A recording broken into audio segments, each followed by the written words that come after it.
Hej. Ska vi se. Nu tar vi väntar någon minut före vi sätter igång.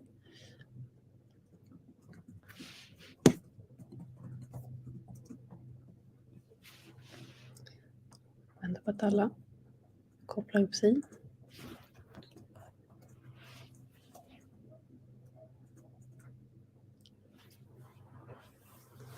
Minut.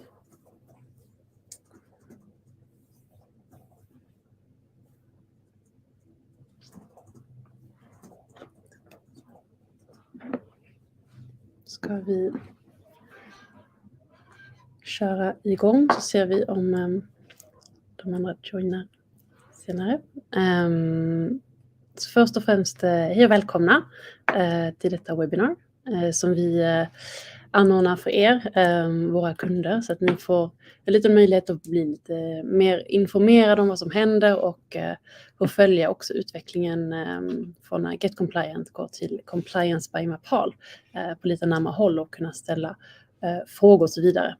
Och om ni har några frågor så måste ni bara logga in på YouTube med ett Google-account och då kommer vi kunna svara på frågorna i chatten. Så tänk på det om ni vill ställa några frågor. Och vi har också gjort det här eventet för att vi ska få lite möjlighet att träffa er även om det är på digitalt och kunna få höra er eventuell feedback och lyssna in och anpassa oss efter det. För att vi vill ju kunna använda det när vi utvecklar vår produkt, så är det alltid det vi strävar efter för att det vi utvecklar ska matcha era behov som ni har. Och jag heter då Tove Rönnicke och jag började som Customer Success Manager här på MAPAL, på Compliance by MAPAL i augusti. Och idag så kommer vi ju hinna med ganska mycket intressanta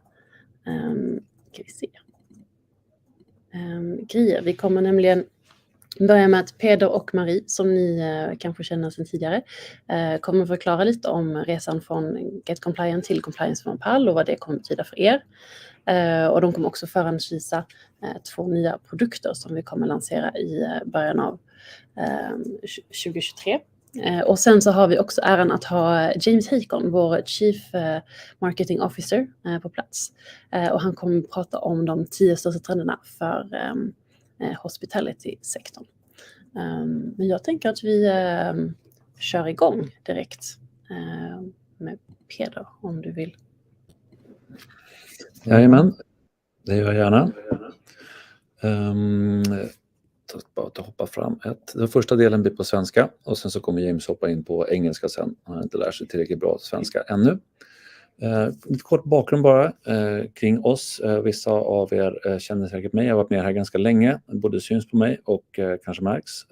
För 10 år sedan ungefär så började vi den här resan drygt. Då var jag väldigt mycket ute i butik och restaurang. Jobbade med kassasystem eller point of sale-lösningar. Och som varandes en IT-person då så var ju förstås frågan hur jobbar ni liksom i övrigt? Och var jag än var någonstans så såg det ut så här på lagret eller på baksidan av dörren ut till servisen eller vad det nu var. Det var alltid papper och pennor och whiteboards. Och det här var ju innan iPhonens fanns i handen på varje person.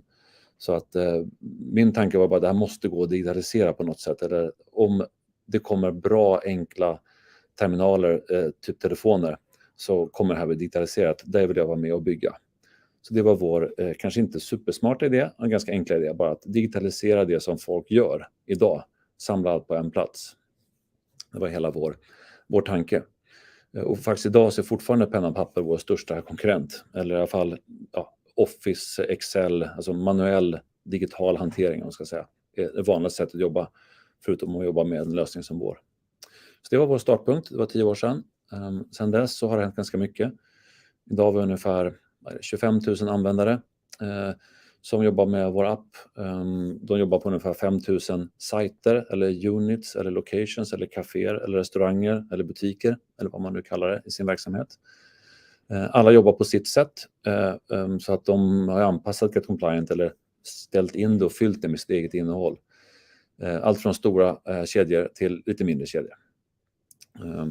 Och fördelen med kunder är att de är kunder och också att de berättar hur de vill ha det. Och för kanske första vågen var att bara digitalisera det här och börja jobba mobilt. När det var på plats så började frågorna till oss komma av mer av typen: det här är jättebra, det är här som mina baristor eller min butikspersonal är, men e-learning, vore det fint om man kunde utbilda dem också i samma app, de är ändå där. Och det var också superbra om man kunde kommunicera med dem på ett bättre sätt, kanske mer som ett intranät fast internt hos oss. Vi vill inte använda Facebook eller WhatsApp liksom publikt. Kan ni lägga till det i produkten? Och det är förstås lockande som IT-person att säga ja, men realistiskt så var det inte en option. Vi var ju ett bolag då som nu som fokuserar på en produkt. Och att lägga till 2 till produkter det gör man inte på en handvändning. Så vi började fundera på hur vi skulle lösa det här. För att min känsla var ju att det spelar ingen roll vad vi tycker. Om flera kunder säger så här så kommer det att bli så. Man kommer att vilja ha mer och mer integrerat. I alla fall upplevs som en app och inte knyta ihop allting själv. Och det som hände då i den samma veva var att vi började titta lite, ska vi leta efter investerare? Ska vi göra partnerskap med någon? Och i den vevan dök MAPAL upp. De hittade faktiskt oss, så det var lite av en slump. Men det som gjorde att vi lyssnade väldigt mycket var deras vision. Jorge då, som är vd för MAPAL, hans vision som var helt enkelt att det lät som att man själv pratade. Idén med starten av MAPAL var att det saknades heltäckande lösningar för restaurang- och service- och butiksnäringen och att många därför köper in olika lösningar för att täcka behoven. Men man är inte så intresserad av många olika lösningar. Man vill ha liksom en lösning men lösa sina olika behov. Så tanken med MAPAL var att samla de bästa lösningarna, de bästa produkterna i en svit. Så att man inte behöver kompromissa på varje produkt men ändå att de sitter ihop. Och det här var ju intressant. Så att vi började prata och för drygt, snart 1,5-2 år sedan så blev vi en del av MAPAL. Och så vi är ett av deras produktbolag helt enkelt. Hela började med Jorge, vår vd, som drev Burger King i Spanien med sin pappa. Spaniens näst största Burger King-franchise. De sålde det. Hade byggt ett eget schemaläggningssystem som, för att det inte fanns något på marknaden. Startade ett bolag runt det som heter MAPAL. Jorge hade visionen, ungefär samma vision som vi, fast lite mer modig. Gick till amerikansk fond som heter PSG. De förvaltar $45 miljarder ungefär. Det är ett stort bolag. Så att vi vill bygga det här. Vi har en vision. Vi vill samla de bästa produktlösningarna i en svit. För att kunna göra det behöver vi kapital så vi kan köpa in de bolagen på respektive marknad där de är starkast.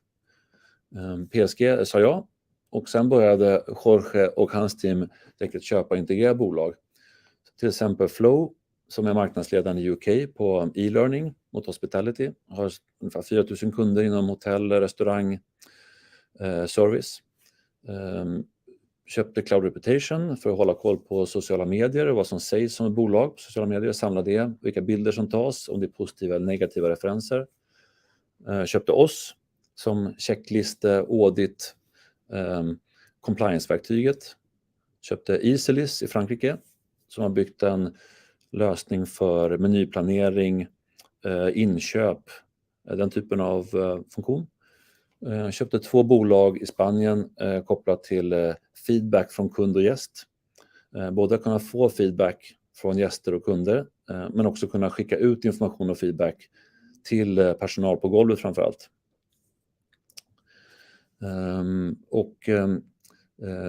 Så att sammantaget så har det här köpet drivits av alltså, vad är det för lösningar som hospitality behöver och hur ska de sitta ihop för att fungera bra för dem på golvet som egentligen inte har tid att jobba med lösningar utan ska jobba med service och leverans.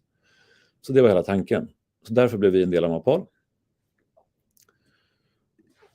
Och idag så finns lösningar från oss i en stor del av världen, 54 länder.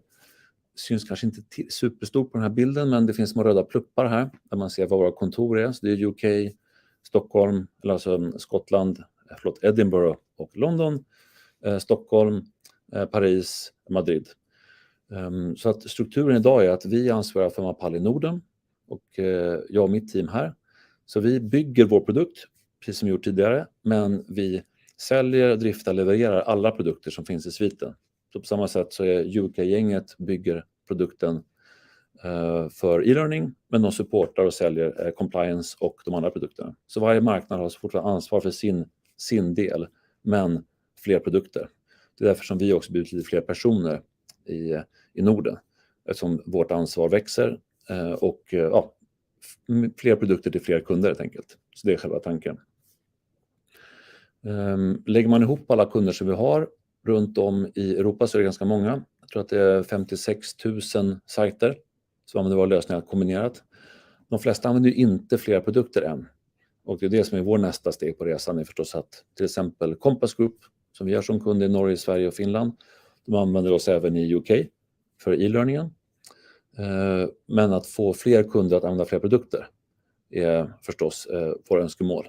Och jag kommer berätta lite varför jag tror att det faktiskt kommer att hända också strax. Det är inte bara en idé, utan det är där vi investerar väldigt mycket tid och pengar på att få det att bli bra för kunderna. Så det är lite kort om oss. Jag tänkte snabbt innan jag lämnar över och visar kort bara berätta om produkterna. Så ni vet vad som är på väg att hända då. Så att vi har en portfölj av produkter som består av de här bolagen som är uppköpta av MAPAL. Compliance by MAPAL är vi, eller i alla fall är från idag. Lösningen har kallats GetCompliant i 7 år tror jag. Vi kallas för Perfect Store 3 år innan. Så det är vårt andra namnbyte. Så det är Compliance by MAPAL. Ingår i en svit av produkter som vi kallar för produktivitet och processer. Så vi är checklistesystemet, man säger så. Easy inköp, receptplanering och facilities är helt enkelt hålla koll på inventarier, serviceintervall, avskrivningar, underhåll, den typen av saker. Så vi är kanske en tråkiga delen av sviten då, vi. Andra delen är personalkultur, mer fokuserat förstås till medarbetaren. Workforce är schemaläggning, optimering av skift, vem jobbar var, klocka in, klocka ut. Flow learning är e-learning-delen. Både rent praktiskt med vilka kurser man har, utbildningar man har, men även sånt som har med, det är svengelska här, career development, alltså karriärutveckling kanske på svenska. Alltså om du ska bli en site manager, vilka steg ska du gå igenom? Har du klarat de kurserna? Har du gjort den utbildningen? Så den typen av funktion. Engagement är helt enkelt internt intranet. Kunna kommunicera till personalen, få ge personalen feedback både från chefer men även mellan individuellt på en sajt, så att jag kan ge en appraisal eller en feedback till Marie, hon kan ge till mig, jag kan få feedback från kunderna och samla det på en plats för att kunna coacha och utveckla sin personal. Och till sist då själva analysdelen, kanske mer för HK, alltså att kunna analysera data från alla apparna, också titta på vad sociala medier säger och se om det här går i takt. Alltså om vi gör våra audits, det funkar bra, det ser fint ut på sajterna, men så här skrivs det på sociala medier, det stämmer inte riktigt. Och att länka det här. Och till sist då, de 2 sakerna som är kanske mest unikt med produkterna, det är ju MAPAL One, alltså appen som sätter ihop produkterna, och konfigurationsgränssnittet som gör det möjligt att lägga till en sajt på en plats. Och så finns den i alla appar. Lägga till en person på en plats, så finns den i alla apparna. Så man får en plats att administrera sin kedja på och en plats att konsumera appen. Jag tänkte bara kort visa hur det ser ut innan jag lämnar över till Marie då, som nästa steg.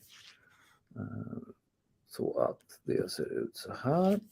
I bästa fall ser ni min skärm nu, syns det? Vad bra. Nu har jag loggat in som en barista kanske, eller någon som jobbar på golvet i service hos en av våra kunder.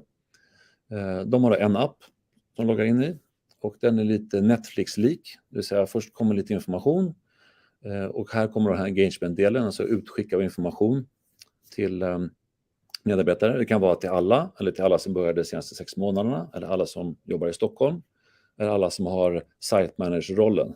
Så det är ju liksom att skicka ut information till rätt personer. Man kan kommentera, feedbacka, tumme upp, tumme ner. Och sen kommer då de delarna som är du måste göra eller required by you. Så vi är lite hårdare än Netflix som är har recommended for you. De här är de sakerna som jag ska göra. Jag ska gå en onlineutbildning i rent och snyggt. Och den är dessutom försenad med 30 dagar. Då kan jag starta den direkt härifrån. Köra igång min utbildning. Lägga 20 minuter på det. när jag är klar så kommer den försvinna från min kvar att göra-lista. Om man kör Workforce-produkten kan man klocka in och klocka ut direkt i appen. Man kanske har skift, man kan välja ta eller inte ta. Compliance-delen, våra delar, syns här. Jag kanske faktiskt ska gå på skiftet nu och jag ska göra min öppningskontroll. Då klickar jag direkt här och hoppar in i vår del då och kan fortsätta med det. Och på samma sätt så kan jag också, finns det andra saker jag måste göra. Jag kanske till exempel, vi har en utvecklingssamtal på fredag och då ska mitt team ge feedback på hur jag har funkat senaste månaden. Och jag ska även reviewa andra personer i mitt team. Det är engagement-delen som syns här. Och till slut så kanske jag ska ge feedback och jag kanske till och med har en fysisk utbildning på plats som ska göras på en viss plats. Då har vi koll på det med för att se till att man är på plats, gör det man ska och har gjort den som en del av sin utbildning. Så hela tanken här är att för mig som står på golvet så upplevs det här som en app och ett arbetsverktyg. Bakom skalet så är det ju flera system som man kan välja att använda eller inte använda. Och det är själva idén med medarbetarappen, att samla allt på en plats. Och det här var egentligen stora anledningen till att vi slog följe med MAPAL. För att även om vi själva enkelt skulle kunna integrera med andra produkter så är det betydligt svårare att integrera en app på det här sättet. Då måste den se likadan ut, den måste tekniskt fungera på samma sätt. Så att det var det som vi föll för, MAPAL-frieriet. Sen så är ju appen förstås rekommenderar vad du kan göra, den berättar vad som är på gång, nyheter och saker som händer. Och den föreslår även saker. Det är kanske saker du inte måste göra idag. Men om du vill bli en site manager eller vill bli bättre på något så kan du hitta nästa steg i din karriärutveckling här. Och då kan man också se vilka är det som faktiskt gör det här på sin fritid fast de inte måste.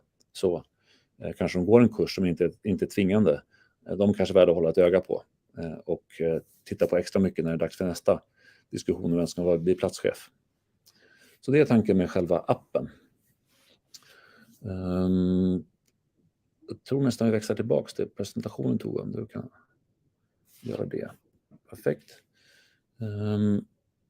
Kort om appen och det betyder att anledningen till att vi berättar om det här nu är att vi vid årsskiftet lanserar då den här appen MAPAL One med compliance med vår gamla produkt att säga, och med flow learning för utbildning och engagement för kommunikation. Vi håller på att testa det med några kunder nu för att se att det funkar för svenska och nordiska marknaden. Så fort det är klart så kommer vi berätta mer om hur det funkar och vad vi lärt oss. Men tanken är att helt enkelt försiktigt börja använda produkterna på den nordiska marknaden och inte gasa på för vi känner att det funkar. Det har varit en framgångsfaktor hittills att ta det lite lugnt, låta några kunder testa, känna att det verkligen fäster och är bra innan vi tar nästa steg. Och det kommer att ske här i januari kanske, februari. Så det är det resan från 10 år sedan då vi inte hade enda kund till idag då vi har jag vet inte om vi ska säga 5 000 sajter eller 55 000 sajter beroende på om vi räknar MAPAL eller oss. Men det har hänt ganska mycket och det kommer hända mer. Framförallt när vi börjar gå bredare med våra produkter. Och utöver det, vi har fått en del frågor kring har varit vad betyder det här för er som team? Och för oss betyder det inte så supermycket. Det är samma produktteam, samma människor och vi blir lite fler. Men det är fortfarande samma nordiska bolag som jobbar vidare. Så att det är ingen superstor skillnad till vardagen. Stora skillnader för fler kollegor internationellt och fler produkter och leverera till våra kunder. Men i vardagen så är det ingen superstor skillnad. Jag tror det var det hela. Jag tittar åt sidan här som Marie sitter bredvid mig. Om du känner att det är läge för dig att ta över. Ja, visst, absolut. Perfekt.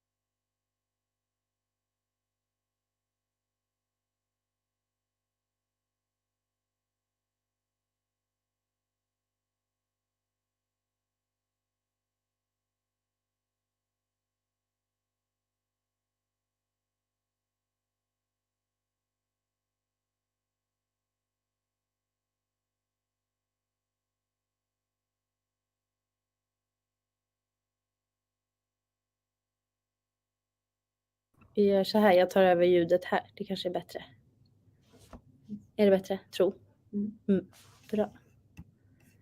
Det har du rätt i. Så, hördes jag från början? Osäkert. Vi får väl se. Okej. Jag hoppas att jag hördes. Eventuellt inte. Va? Jag kan köra en liten bara. Marie heter jag. Jobbar som produktspecialist nu på Compliance by MAPAL eller MAPAL Nordics. Har varit här i 6 år ungefär och ska nu visa er hur systemet ser ut från och med igår kväll. Och varför vi har gjort den här UX, UI designuppdateringen är ju så att vi ska kunna likna de andra produkterna så att våra användare på golvet, oavsett vilken eller vilka av produkterna man använder, så ska man kunna känna igen sig. Vi vet ju att många kedjor har en schemaläggningsapp och en e-learning-app och en för sådana här checklistor.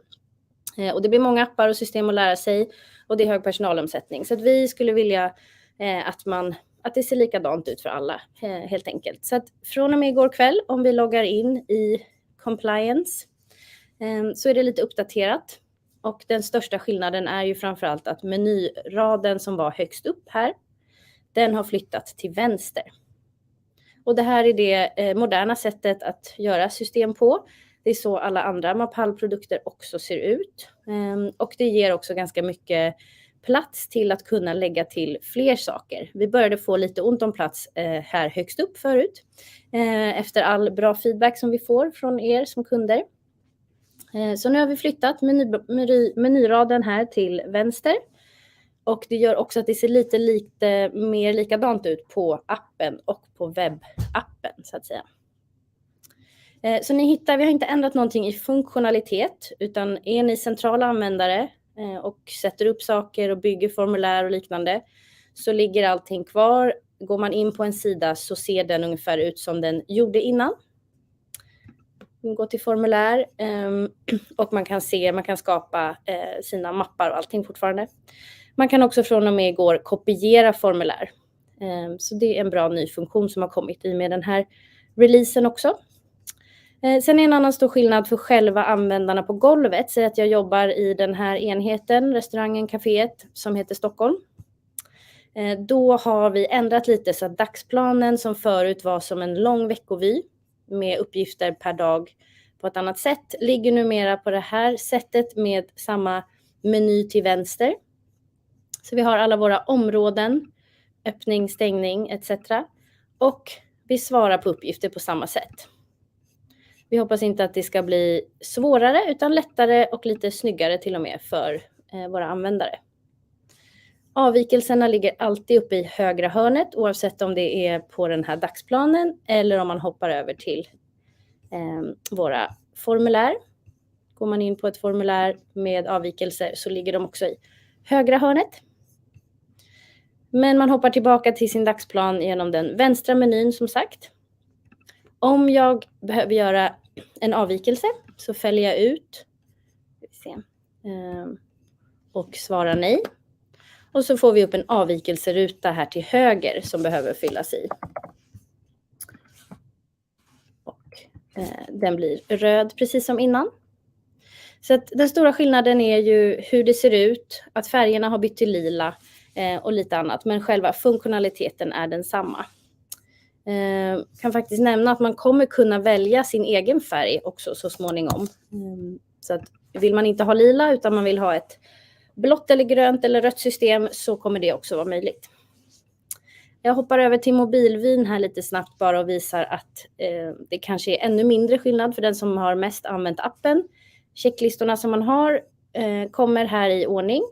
Och det som är den stora skillnaden är att här nere så har vi tagit bort menyn och den ligger istället här i högra hörnet. Man kan hoppa mellan de olika flikarna, precis som på datorn. Och vi har lagt till en stor action-knapp kan man säga här nere i högra hörnet. Med den så kan man söka, filtrera, lägga till sådana här spontana avvikelser. Så att den är också ny. Det är väl egentligen den stora skillnaden och vi hoppas att ni ska tycka att uppdateringen är bra. Om det är någonting ni undrar eller behöver hjälp med eller har svårt att hitta, så hör gärna av er.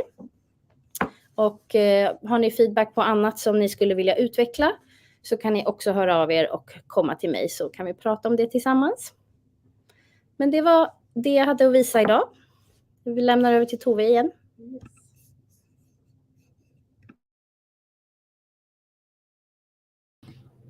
Nu så borde ni höra mig. Ska vi se. Ja, där. Så, tack så mycket. Peder och Marie. Jag tror inte vi har fått in några frågor här än så länge. Så jag tänker att vi fortsätter.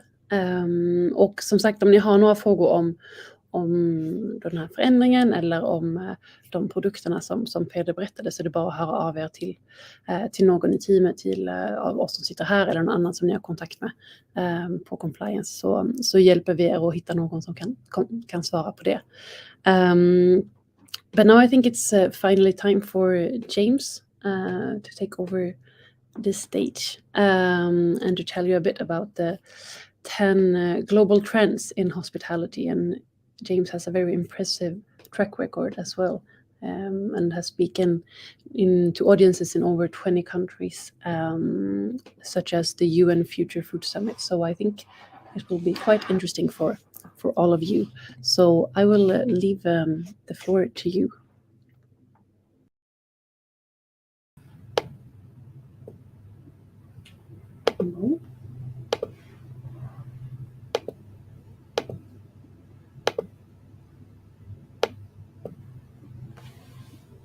No, it's good, I think. Thank you. We're just getting the text sorted, swapping between us. So firstly, apologies that I'm not here speaking Swedish. Unfortunately, I'm one of these pesky, lazy Brits who doesn't speak any other language. But I appreciate that you're listening in English, and feel free to ask any questions, jump in. But yeah, as introduced, my name is James Haken. I'm the Chief Marketing Officer here at MAPAL Group. And it's worth saying that as well as what you would expect me to do as a in marketing, in terms of helping to engage with our customers and also bring in prospective customers and all of that, my background is almost entirely hospitality. So I've worked with multiple large brands all over the world, and have my own small operating business of better kebab shops in the UK, and work extensively around trend watching and trying to understand the sector. And a big part of my job here is really about trying to help map and understand the horizon of hospitality, and to ensure that we as an organization work effectively to be able to deliver most in the best possible way for our sector. So for me, one of the things that I was very happy when Peder and the team here in Sweden asked me to join was to come and share really a more holistic view of what's happening in the world from a mega trends perspective. So thinking and looking at what's happening and how that will impact our sector for the long term. The first thing to note is that it's worthwhile to be aware that you can really talk about two different types of trends. So you have cyclical trends, these trends that maybe change every few months or 6 months or a year. And it could be that one year blue cocktails could be very popular. The next year green cocktails could be very popular. I mean, I say with a little bit of a joke, because of course it's a quite basic example, but these are things that flip and change around quite often. What we're looking at and what I'm really going to share with you today are the more secular trends. So the things that we can see that are going to be the long-term impacts within society. And I'm looking at more of a global and really pan-European perspective here, and how that will impact, rather than these small individual trends that you would see cyclically within any given year or couple of years. So the first one is to talk about work-life balance. And I think that the key to work-life balance now in a post-COVID world is really about flexibility.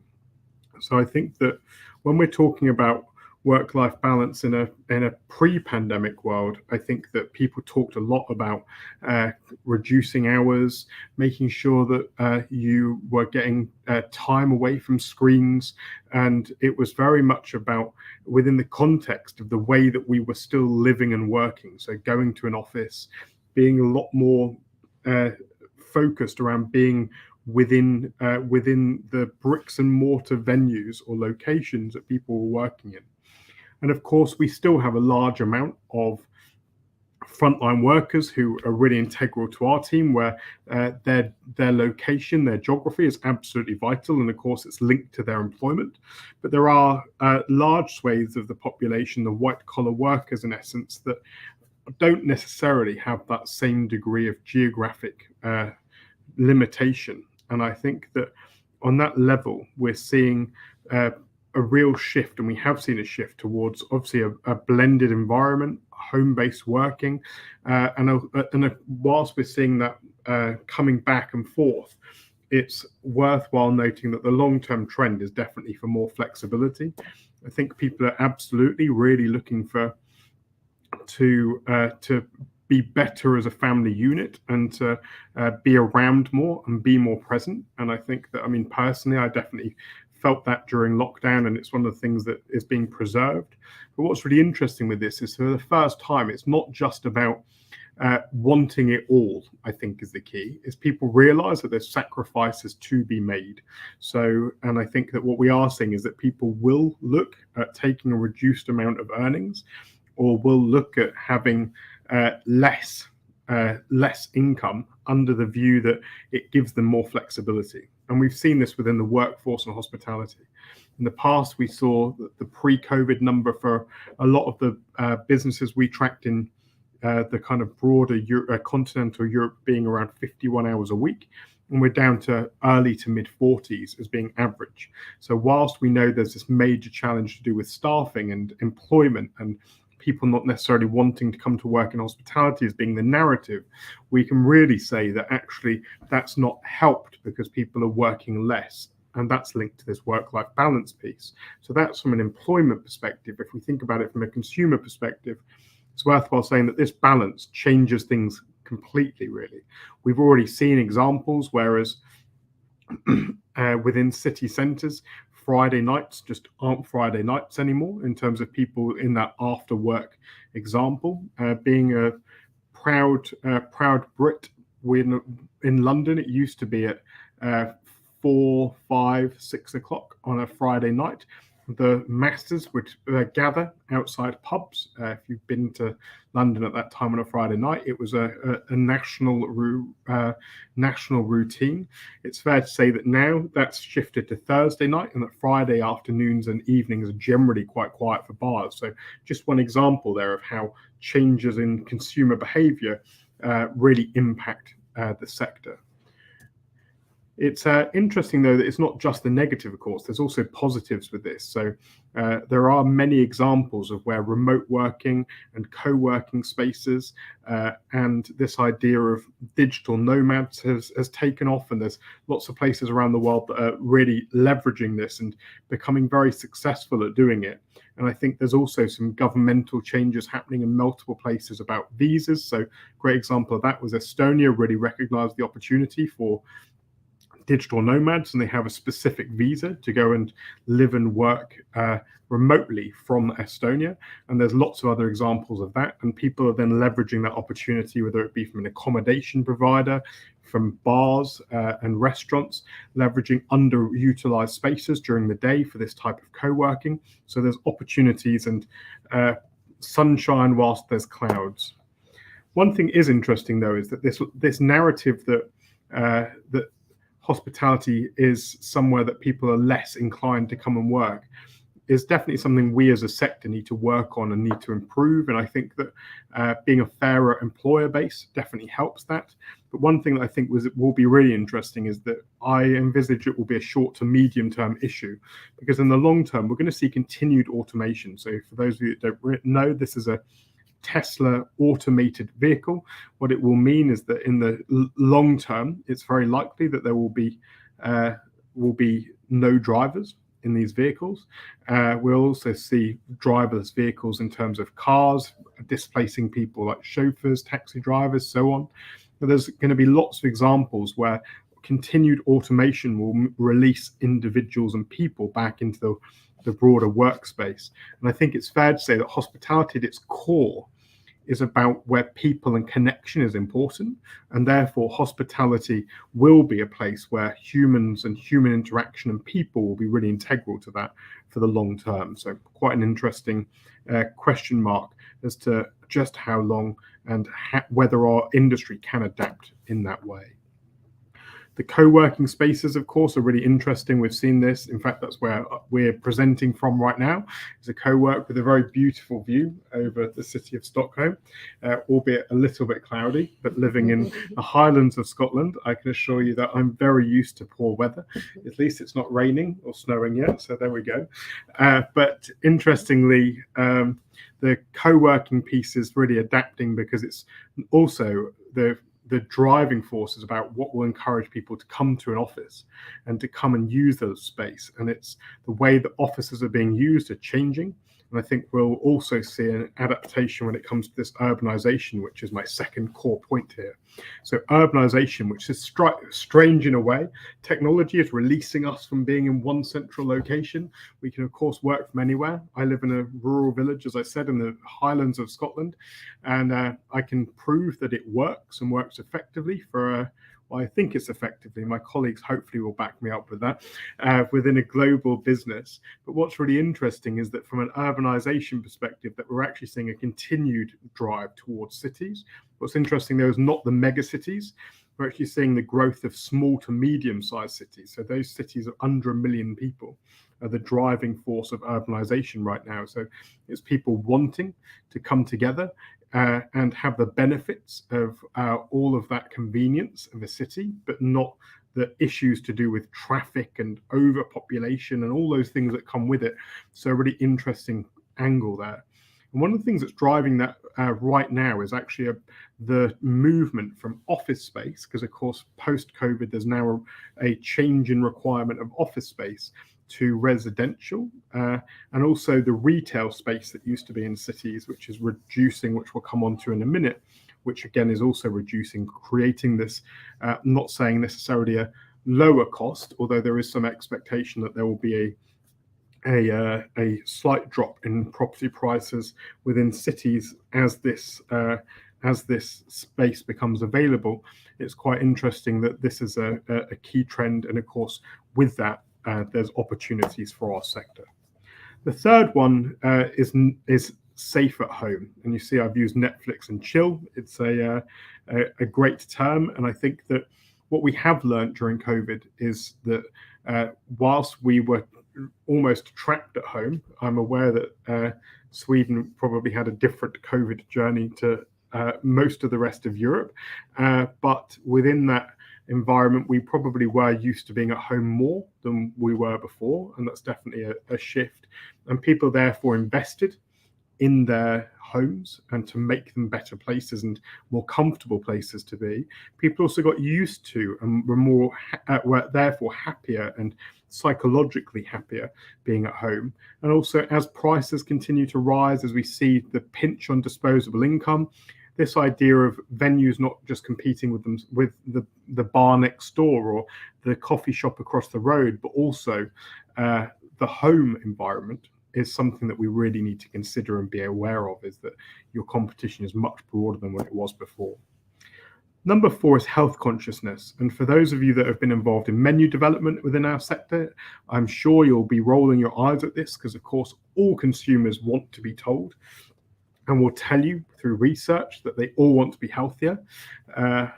They all want to be better for the future and for their own health and the benefits. But the reality and the mismatch between what consumers tell you they want and what actually happens, having also put a lot of salads on menus that don't sell, is always a real challenge. But what we are seeing is this diversification and this divergence between food for fuel and food for experience. So food for fuel is that grabbing lunch that you might grab 2 or 3 times a week.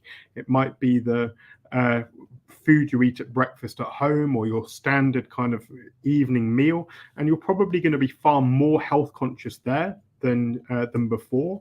But interestingly, on the flip side of that, when it comes to experience and that Friday night takeaway or that cheeky brunch on a Saturday or whatever it is, that treat midweek with your coffee, you're more likely to go extravagant. One of the things that we've seen within a lot of European centres is a great example of this is where you've got salad shops or poke bars right next door to donut businesses, and these two are examples of quick growing segments and quick growing trends. So it's an interesting example where I literally can think of a few examples where these are almost side by side or on the same street and are both very, very quick growing. Number 5 is about the lower discretionary income. What do we mean by this? Well, of course, we know that we're going into a recessionary environment in Europe, and I'm always certainly not wanting to talk about that cyclical up and down, because of course there will always be periods where people are slightly better off and worse off. We're talking about the long-term holistic view and talking about how actually we've probably underpaid for some of the basics in society for a long time. And there's been a lot of subsidies around farming and so on. And we're probably likely to see this being reduced and therefore the cost of things going up more extensively. And we're also seeing things like energy and the scarcity around energy, which of course is probably what we know is fueled or it's struggling more than ever because of the Ukraine situation right now and what's happening with Russia. But actually in the long term, there is still the view that this is a scarce resource and that the price of energy is likely to continue going up. And these will all create a lower discretionary income environment. And what we tend to see within hospitality is that some segments do very well, others don't. And I think we're also seeing people using technology, which we'll come on to in a moment, to really change the whole narrative around how you can really maximize your business, especially if you're in a business where you've traditionally been quite traditional in your hospitality approach with a lot of full service and so on, how you can use tech and other things to reduce the costs to try and stay profitable. And of course, right now is a great example for many because it's very difficult to convert from the top line to the bottom line. The 6th one is about fairness and inclusivity, and it's worthwhile saying that this has really been around and been on the agenda for quite a few years now. We had the Me Too movement, and we've had various other movements, quite often driven out of the US. And it's worthwhile saying that in lots of ways, it felt like there was lots of positivity and that there was a lot of movement. And then, of course, we had the Trump era. And you'd like to say that it's a blip, although there's other places in the world that suggest that maybe not a blip, but there is definitely an overarching lean by a lot of consumers, I'm not saying all consumers, where they want to see a fairer and more inclusive place, whether that be to work, whether that be within, and also from a consumer perspective, where they go and decide to spend their time and money. I mean, let's be clear here. This doesn't work when you've got people who are all the same sitting around tables trying to make decisions. And it's one of the things that we absolutely recognize and people need to work through is if you want to be different and want to be able to make sure that you maximize the opportunity and are including everybody in a much more inclusive sense, then you need diversity around the table and making decisions. Some examples of this from a product perspective, Chanel a while ago with the product range, and also another example here with Starbucks, who proactively try and make sure that they drive sign language into its stores across the US. This is a specific store that's dedicated to people who are learning sign language and understanding deaf culture, but there are a broader sense within Starbucks to try and drive this agenda. Number 7, we've touched on it loosely when it came to urbanization, but we are seeing a physical retail decline. This isn't new news. This has been for decades now. And of course, as things move online and become easier to purchase online, that makes a lot of sense. But we've really seen the past decade where we where we saw people turning to food and beverage. But it's worthwhile saying that in a lot of cities, food and beverage is probably overextended, and food and beverage, it can't be the only answer to large format retail decline. And I think we'll probably see a movement towards residential, as I was saying before, but we'll also see some brands like experiential leisure brands and so on really taking the opportunity where you've got cheaper real estate within core locations. And of course there's a whole question there about what a city centre is there to do, and what purpose it serves, which is a really interesting question. Number 8 is an aging population. One of the reasons that we talk about this is that globally, the population is aging overall, but when we come to Europe, it's specifically a challenge, whereas birth rates are dropping and the length of time that people, the life expectancy is increasing. So therefore, we have got an aging population.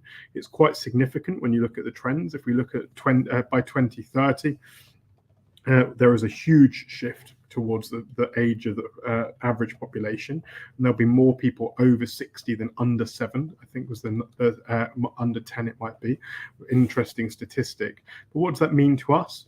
Well, it means that we need to be aware that when we're making decisions about product and about service and about our proposition and how we work as businesses, that it's vital that we think more about this age group and this demographic. And it's also worthwhile saying that the demographic isn't what it used to be.